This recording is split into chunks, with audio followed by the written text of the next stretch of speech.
welcoming each and every one of you, and we are very excited to do the reveal for the Greensboro Science Center Biodome and Arc project. So without further ado, we will get started. Welcome to the jungle. I thought you'd never get here. I stand here humbled by the magnificence of nature and your passionate support for the Greensboro Science Center. Trust me, Expedition Rainforest is no ordinary project. You might expect to see something this extraordinary maybe in New York City, Chicago, LA, but we're on the verge of something extraordinary right here in the heart of the Battleground Parks District in Greensboro. So here we stand on truly revolutionary ground. And now Greensboro is on the verge of a new revolution, a revolution in science and tourism unlike this community has ever seen. So welcome to the Greensboro Biodome. Follow me, let's go explore more.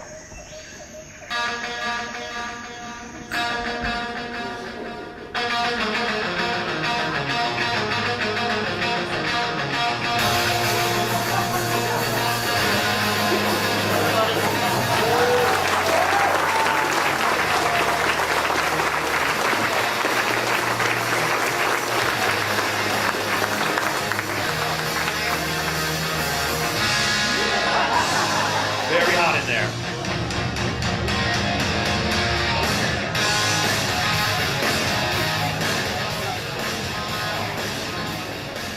Let's get this started. Welcome to the jungle. First of all, thank you for being here today on this wet rainforest-like Wednesday to introduce the Biodome Project and the ARC Project. Pull my glasses out. The question is, how did we get here? How did we get to the point of building what I think will be the most magnificent new structure in our community from where we started in 1957? So it started for me in 2004, inheriting a really strong, nice museum, a museum not really known for a lot of change. So we wrote a master plan called Science City, USA. We didn't know it would work. We said it would work, but we didn't know it would work. And then we built Animal Discovery, roughly 2008, and the numbers grew. Then we got a bond referendum. Thank you, voters. And the numbers grew. We built an aquarium, and the numbers really grew. And then an aquarium expansion, then museum renovations, and then Revolution Ridge, to the point where this year we just broke 630,000 guests. It continues to grow.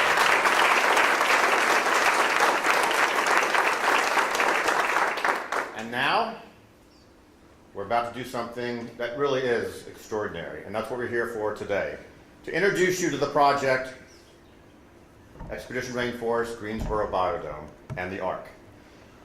I'll tell you, I've been in this field now since 1990, and the mountaintop, the pinnacle of success in our museum slash science center slash zoological park world is to, one, be able to build an aquarium.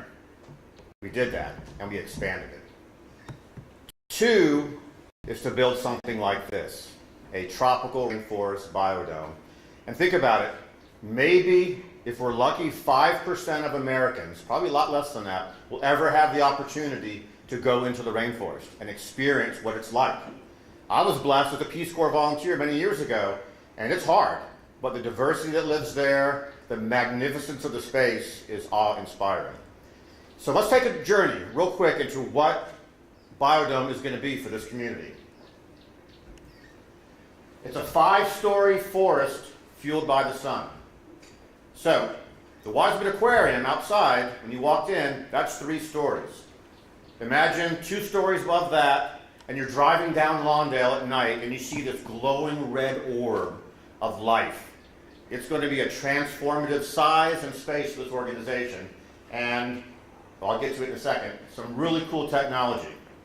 It's a tourism game changer fueled by our voters, thank you, our stakeholders, and our supporters. None of this would happen without you and our voters. None of it. That is the key, is making Greensboro a richer place to live through science and tourism. It's an architectural milestone for North Carolina. So this looks kind of an odd drawing, right? You see these odd pillow-like things on the roof. Well, it's going to be a first of its kind in our state, and I think, aside from the Bronx Zoo, the first of its kind on the eastern seaboard. Only Europe, Asia, and other places are using this technology, a Teflon fabric. So imagine this fabric. In fact, we've got pieces of it here that you can kind of explore a little bit later. Then you put two of them together and you blow it up and fill it with air, with a system that's always redundant, so make sure it's full of air 24 hours a day, 365 days a year. It's being used in Canada, so it can handle snow loads. It's insulatory, and it lets in a maximum amount of sunlight to grow this magnificent forest. So that's going to be huge for us. It's a big city attraction to help transform Greensboro into a one-of-a-kind city of the future. One of the things we're most proud about is when Brent and others bring these potential companies out here before anyone knows they might be coming to Greensboro, and he asks us, convince them that we're a dynamic, innovative community. And so we go for the jugular. We go for it. And we try to help in that economic development piece for this community. Probably what's most important to us as a staff is this is going to be a transformational portal to exotic lands designed to immerse, educate, and inspire. Again, very few people will have the chance, like I did, to explore with a machete in the tropical rainforests. It is hard, it's a hard place to go. The bugs are intense, but man, the diversity of life is spectacular. So we'll have endangered species, art, and science all within this space.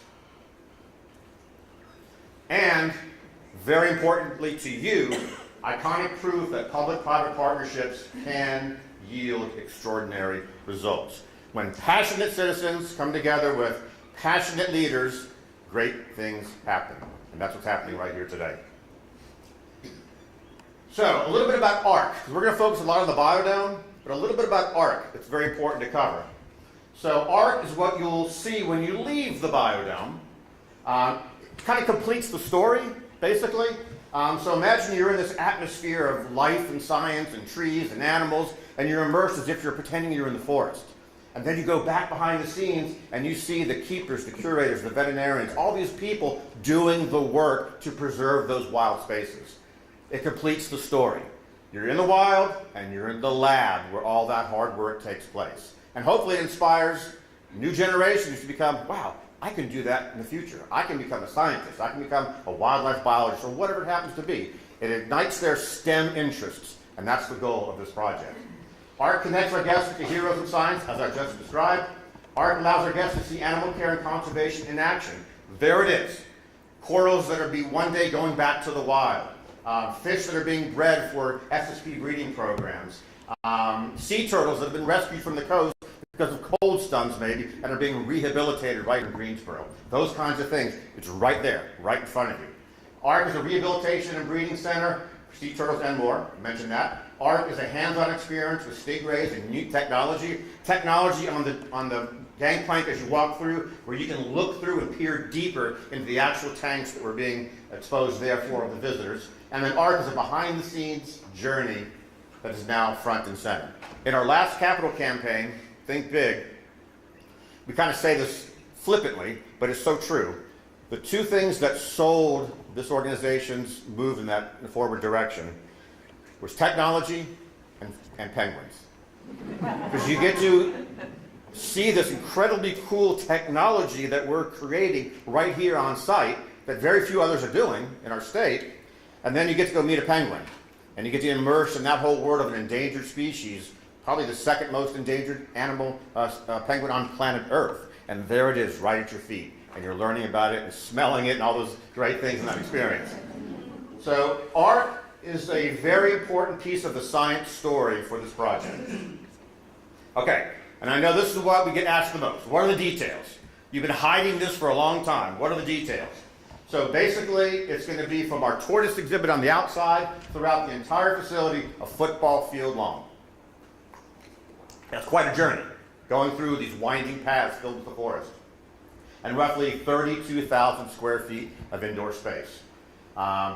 Currently, the Science Center has roughly 100,000 square feet of indoor space, and so we're going to be adding 30,000 more to that.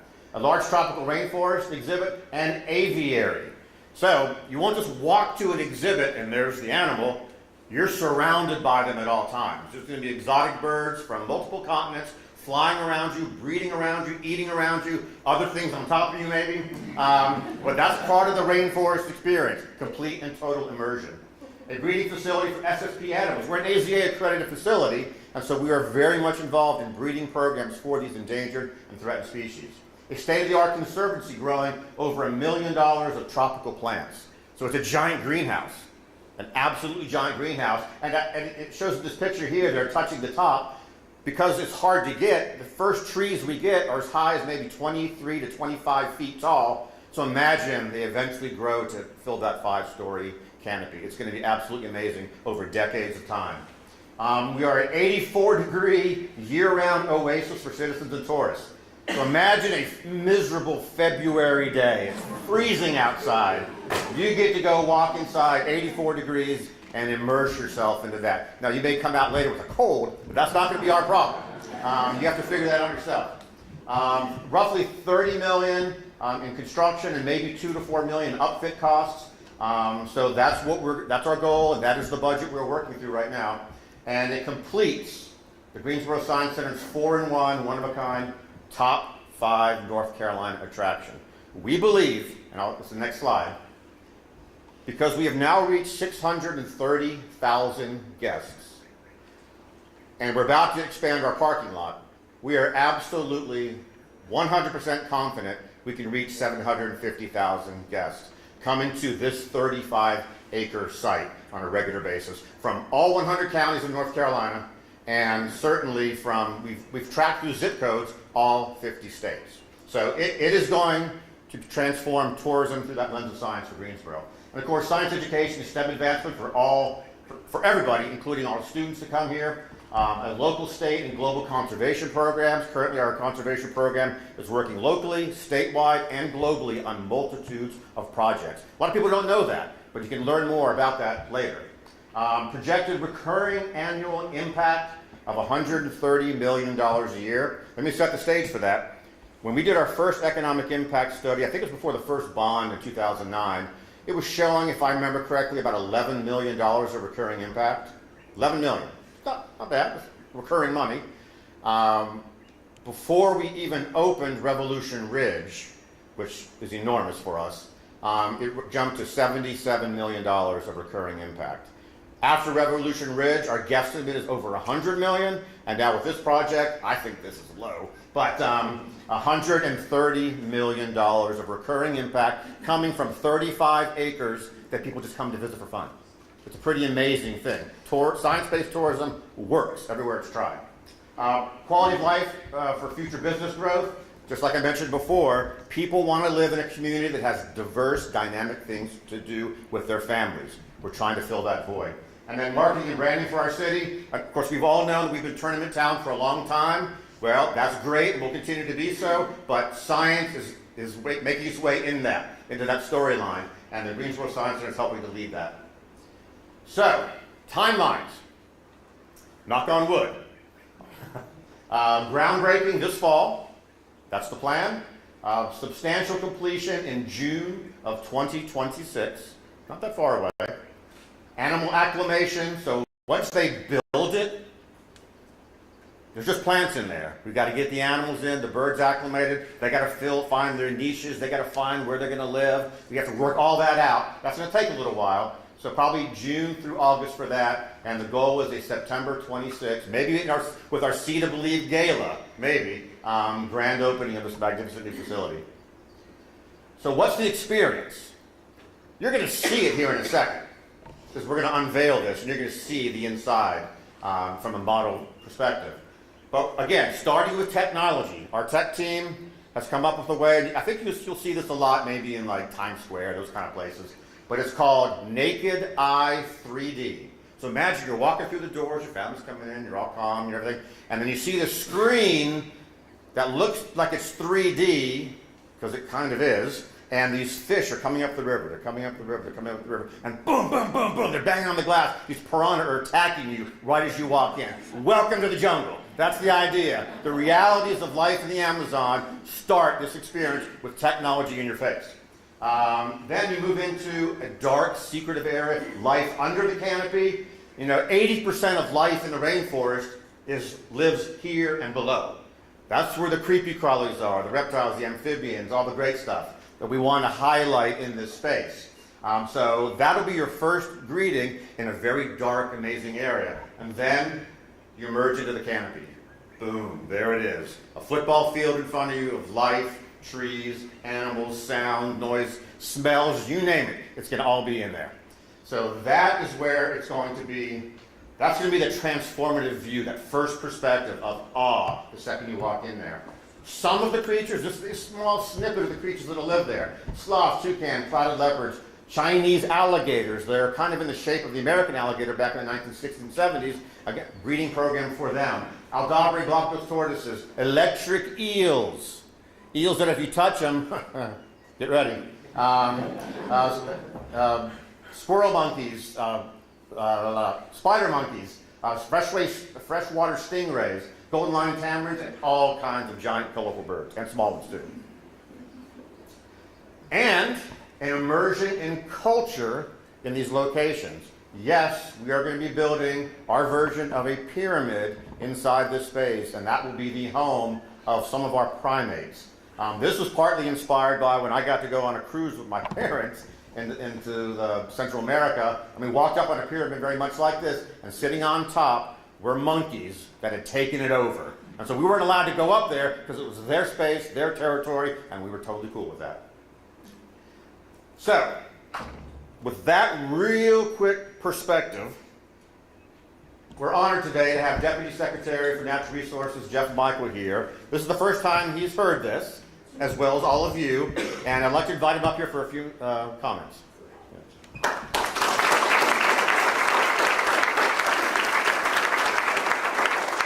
how do you follow that? Gosh, this is the first time I've met Glenn. Not my first time at the museum.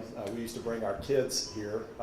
My wife's family was from Greensboro and just loved this museum. So I hate that they're grown up now, but I think this is inspiring enough that even as young adults, they would love to come back.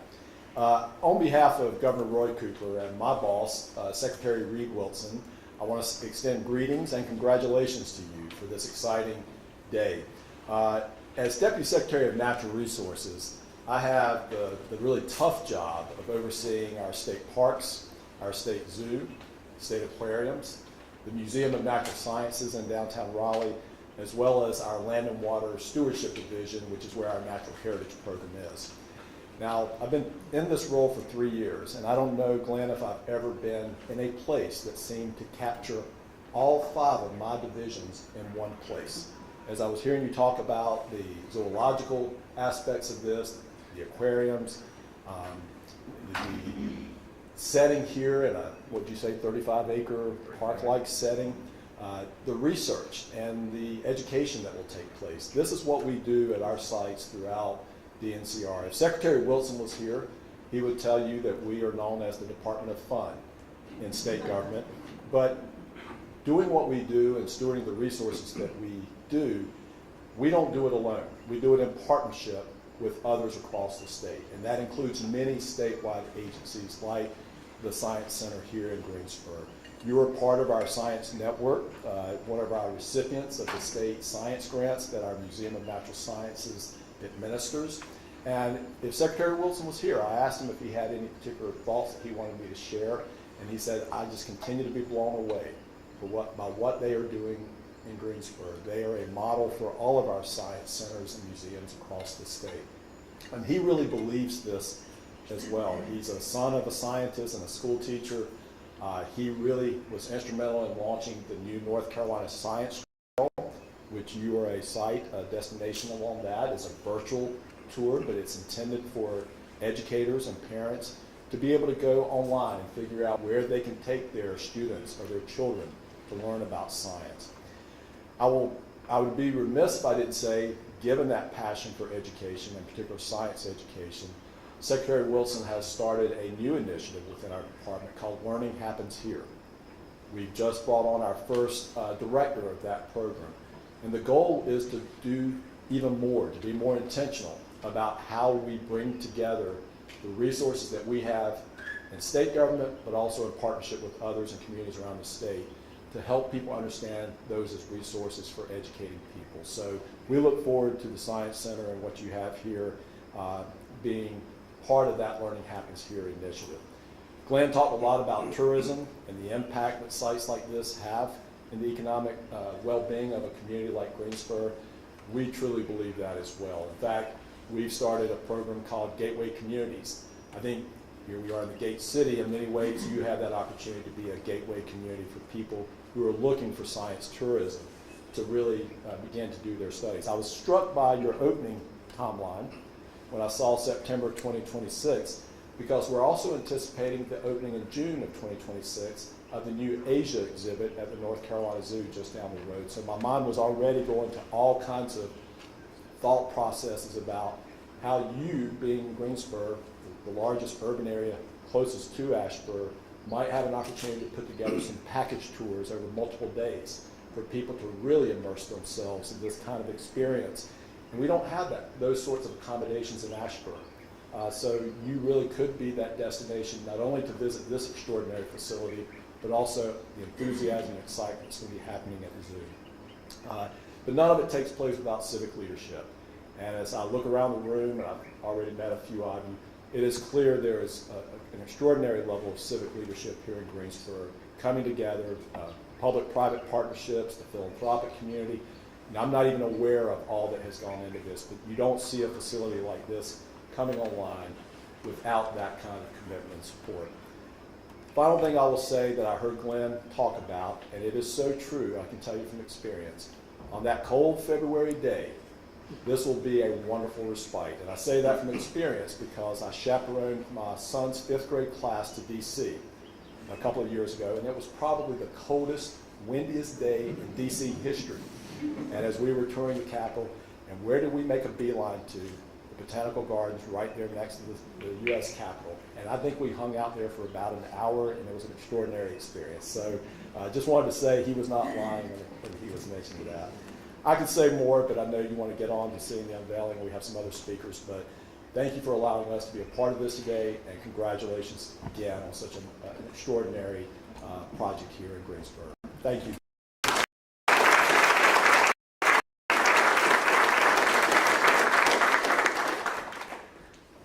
So, unfortunately, he couldn't be here today.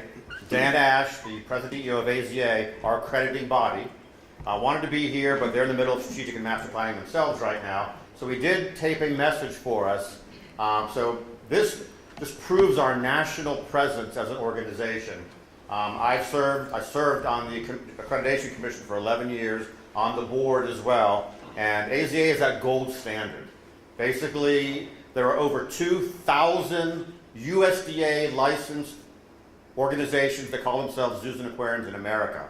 Currently, about 240 meet that gold standard. So let's hear a few messages from Dan. Hello, Greensboro, and congratulations to the Greensboro Science Center for this incredible and incredibly visionary biodome. I'm Dan Ash, the President and CEO of the Association of Zoos and Aquariums. AZA Accreditation is the global gold standard for modern zoos, aquariums, and science centers. And this biodome and the experiences it will offer visitors is the kind of game-changing innovation that's at the heart of our professional community. AZA accredited facilities don't compete against each other, but they certainly compete with one another to be the very best at supporting and inspiring communities by providing truly unique opportunities to learn, to grow, and to be entertained. What you're doing here will inspire others to achieve even more. There's an art to making learning as fun as it is purposeful, and the Greensboro Science Center, with its new biodome, could give a master class. You're an AAM accredited science center, and you're an AZA accredited zoo and aquarium, and you're a valued and invaluable community asset. That's why every year AZA accredited facilities attract more visitors than all professional sports combined. and why our members are consistently rated among the top visitor attractions in their states and communities. And that's why, with this kind of transformational investment, the Greensboro Science Center is on its way to hosting more than 750,000 annual guests. Congratulations, Greensboro. And on behalf of the entire AZA community, let me express appreciation and admiration to Glenn Dobrio's and his team for this accomplishment. Keep going, keep growing, and keep showing what is possible by combining the power of life and science. Thank you, Dan.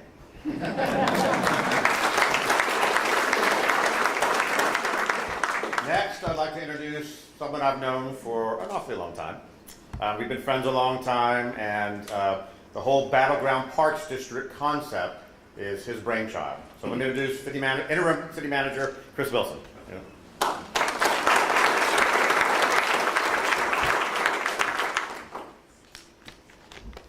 I don't normally write things down, but this is pretty important to me. And I'm going to go off script. Today I want to talk a little bit about why we're here. So let me first say good morning to the true believers that are here today. If you're here today, I think that you believe in the Greensboro Science Center. I think you believe in the things that have happened here and are going to happen here. And I got to tell you, Greensboro is about believers. Greensboro pioneered so many things. Greensboro was a pioneer in independence. Greensboro was a pioneer in civil rights. Greensboro was a pioneer in textile. And today, Greensboro is a pioneer in aviation. Greensboro Science Center is exactly what we embody. If you're here, you believe. So I got to tell you, Glenn and I have known each other for a while. In particular, Glenn is a big part of why we're here today. He hates when I do this. So look around the room, you're going to see all the team members that Glenn has inspired and worked with and provided a platform for using their intellectual capital. And what you're going to see today was built by them. You have that right here in your city, and that's phenomenal. Glenn's really good at inspiring everybody, including me. So many years ago, I was on the hill between Country Park and the Science Center. And at that time, I managed all your parks here in Greensboro. And I was there to look at some erosion. And while I was there, a colleague said, hey, you know, this facility, this property, the property up the way, all these things were connected at one time, and they functioned together. And I said, that's phenomenal. And I really wasn't a person who commonly shared my creative side at that point. I was more of a, what you call a doer. I like to get to the work, and I like to make things happen. But in the comfort of friends, I would share ideas, and then I'd pass them on and hope they would take them forward. And I told him at that time, this is what, 300-400 acres? He said, yeah, give or take. I said, you've got all these unique features and functions. What if a federal park and a city park and a county trail and a nonprofit run science center all functioned together and created, at that time, what we called a super park? And he said, you know, you got to go meet this guy, Glenn, the new director at the Science Center. And I kind of scoffed at that, because the idea of not just getting to the work and doing, and going and meeting somebody new, that wasn't on my radar. He said, I promise you, Chris, you're going to like Glenn, and you two are going to find ways to work together. So I did just that. I went and met with Glenn. And when I first met him, I thought he was crazy. And I was absolutely right. But I loved it. I loved it. It didn't take long for Glenn to start sharing these ideas. We're going to expand the zoo. We're going to have this creature called a cassowary, which was terrifying when he explained it. We're going to have pygmy hippos. Hey, Chris, we're going to have virtual people telling their story. We're going to have treetop adventures. We're going to have an inland aquarium. I want a giant octopus. I'm looking at this guy like, what are you talking about? But I loved every bit of it. My favorite was, hey, Chris, we're going to do a ropes course, and people will slightly go over the tigers, which caused me a little bit of gray hair. Here we are today. Look around you. All these things have happened thanks to this great team, thanks to Glenn. You know, the irony is when Glenn did these things and when he talked about it, even when I saw him talk to groups, you know, people would look at him like he was alien. The only thing that would have made him more alien was to say, I come in peace at the end. But when you listened, you heard the passion. You recognized what Glenn is to our community, what his team is to our community. And it inspired others. It inspired others like me. Glenn and I, with the help of two folks who are sitting on the front row today, Councilman Zach Matheny and Mayor Vaughn, went and begged for our first pot of seed money to do a plan called the Battleground Parks District.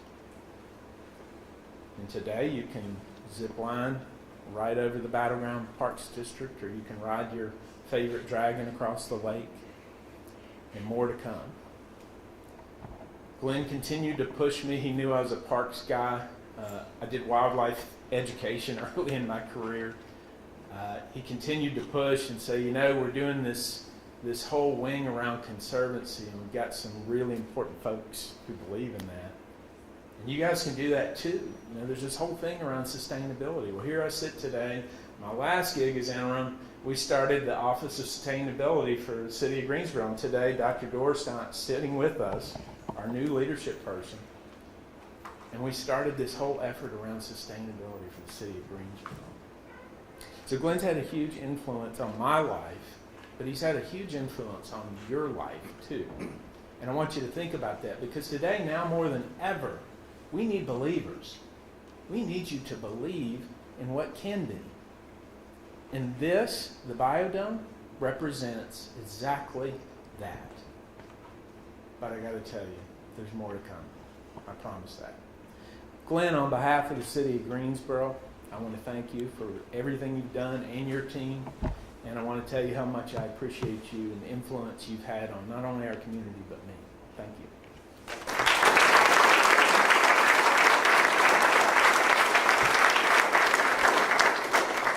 I have to admit, that was the first time I've been called an alien. I feel like it sometimes, though, I got to admit. Next, slide.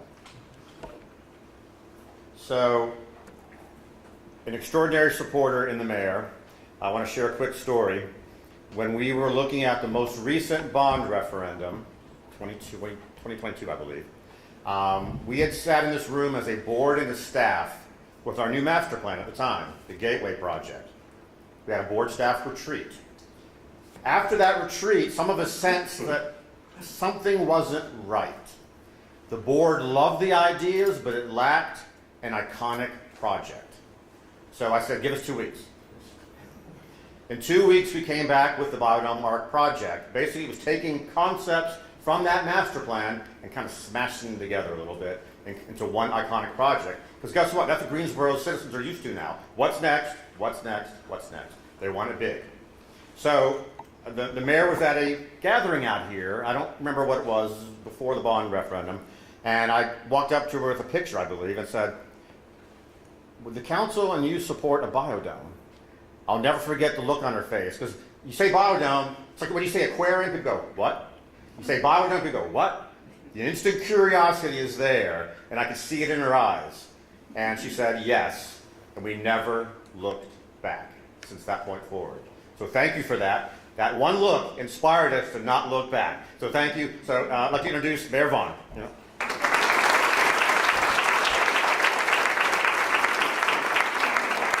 Good morning. It is absolutely my pleasure to be here. And don't we really have a treasure in Glenn? And I know that this is about the biodome. It's not about Glenn, but you really can't have one without the other. And I want to thank you and your board and the taxpayers for always pushing this a little bit further. We've talked about the future. I want to look back a little bit. I moved here in the late 80s, and I had 2 young boys at the time, and I remember coming out here for birthday parties and to walk through, and you know, and if you had the whole experience, it might take 2 hours.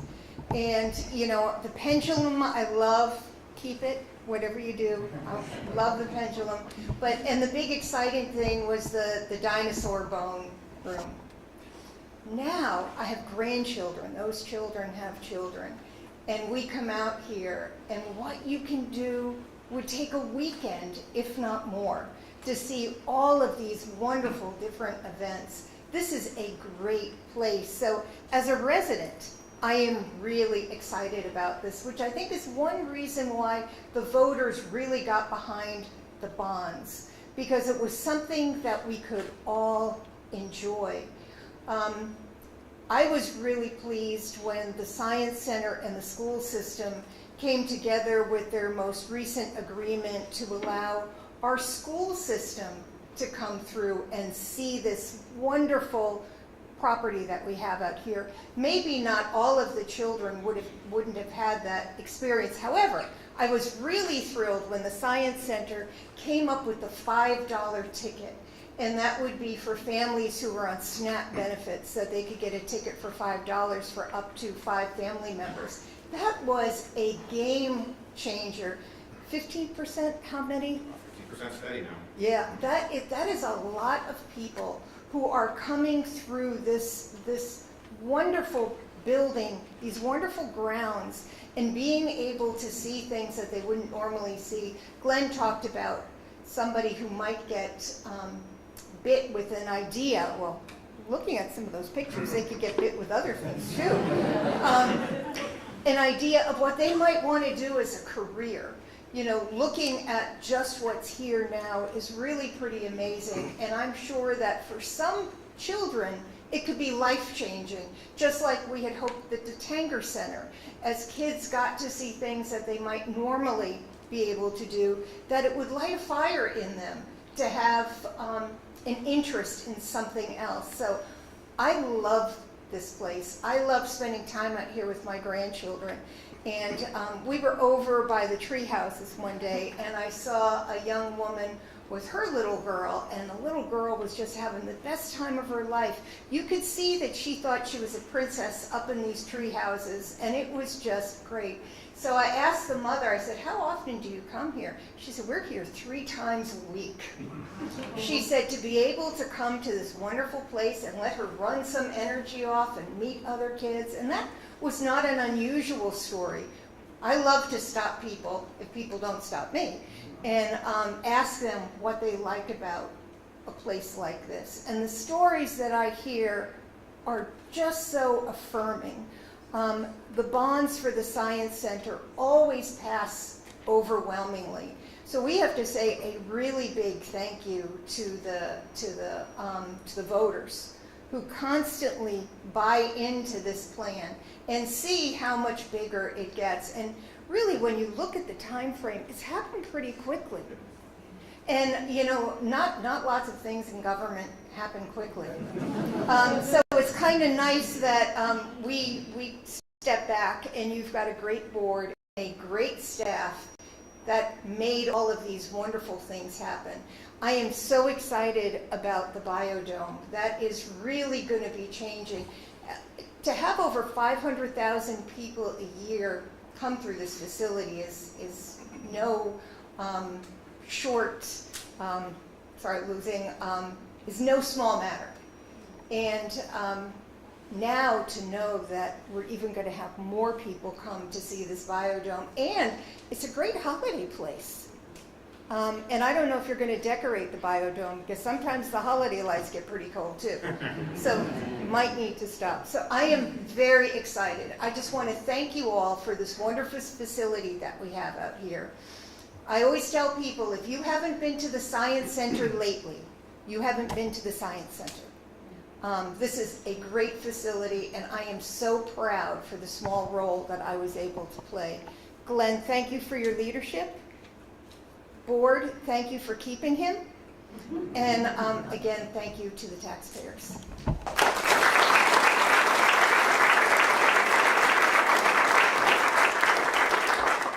Okay, so a little housekeeping before we do the big unveil.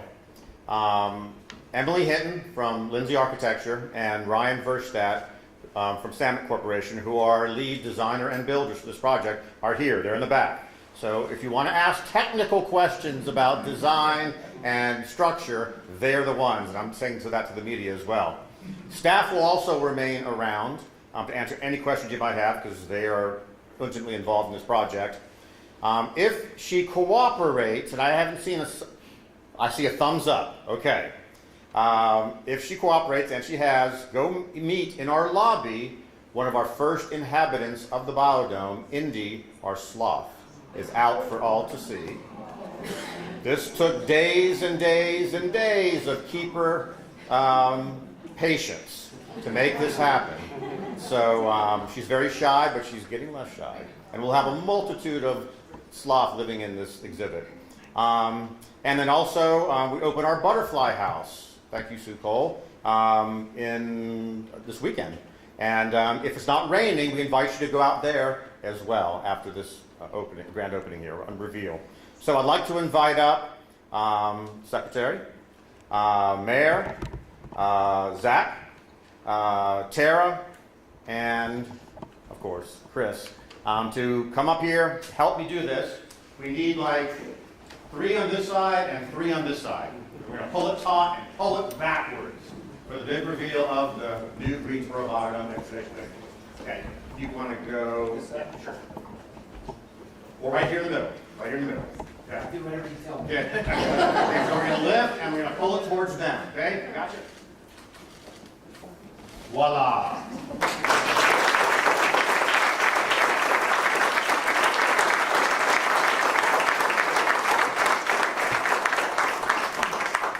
Everyone driving down Longdale Drive from that point forward is going to be in awe of what they're going to see.